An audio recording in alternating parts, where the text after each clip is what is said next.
Can someone explain what's going on with our democracy?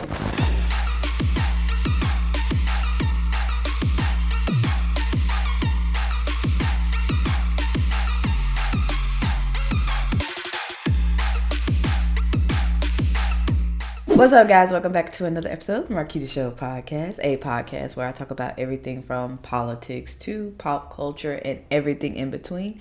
And if you are not subscribed, go ahead and hit that subscribe button. Turn on that bell for post notifications so you get notified every single time I post.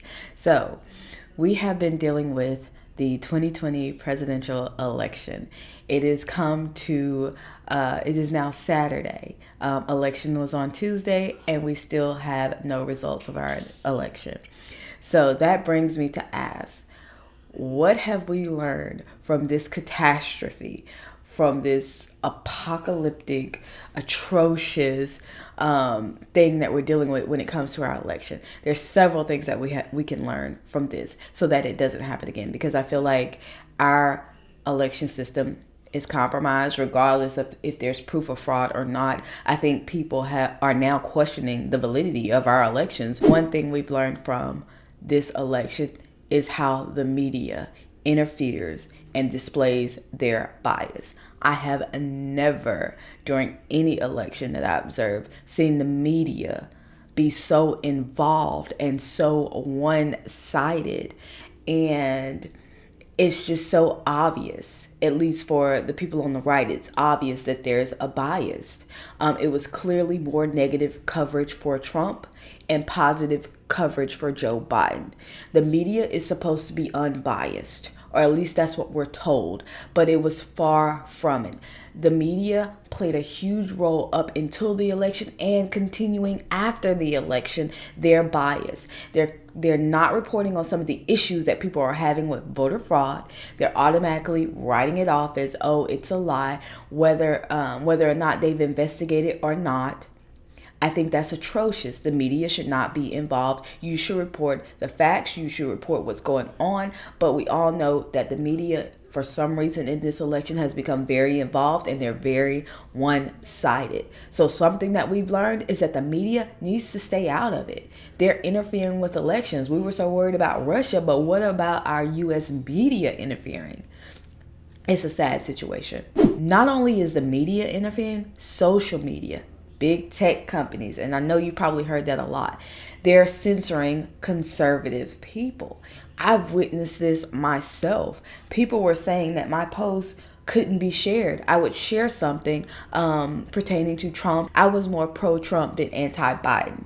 I just tried to get people to see the positive things that Trump had did specifically for my community, to help them realize, hey, you're getting the Democrats' votes, but they're not giving you anything. Here's a president that's actually doing something in our community. Let's get behind somebody that's actually doing something. So that was my whole target for this election system, was to inform my community of the positive stuff and have us turn out in favor of someone that was going to help our community and not actually just take our votes for granted, which the Democrats have been doing for years.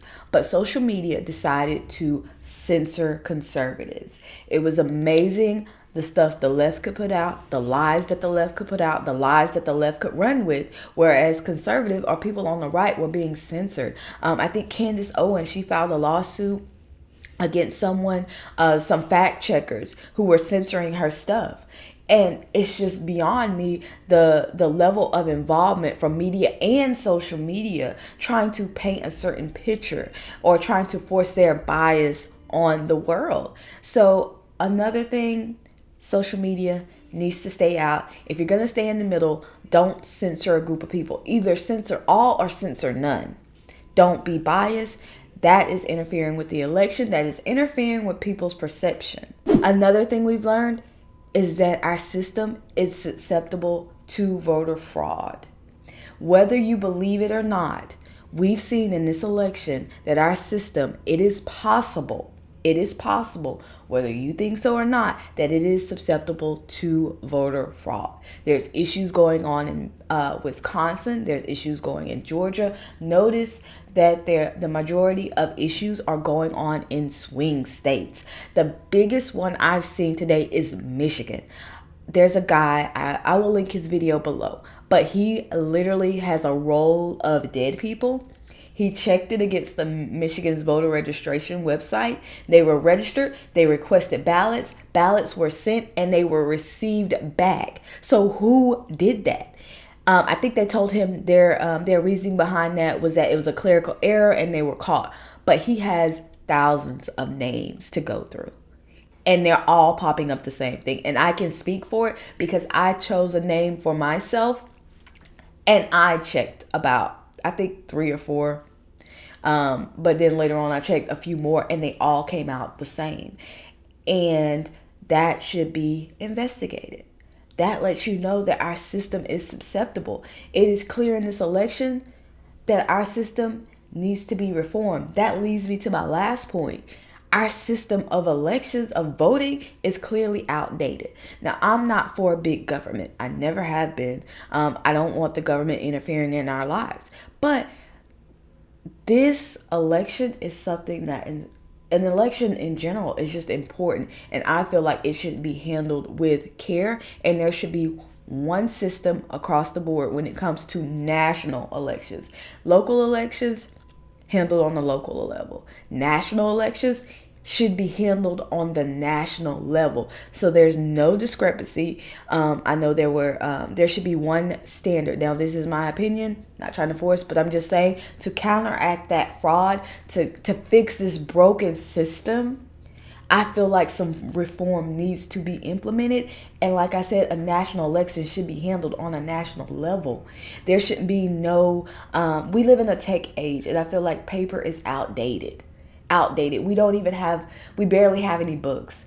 Everything is on the internet. Everything is electronic. So why not move towards that? And I understand stuff can be hacked, but let's move towards securing that. So whereas, these Biden drops, these these 12,000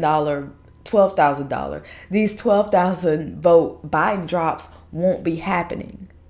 It's ridiculous. And they have yet to explain that. Because I think the original quote was 120,000, but they said they added a zero, so it was only 12,000 votes. But they were all for Biden.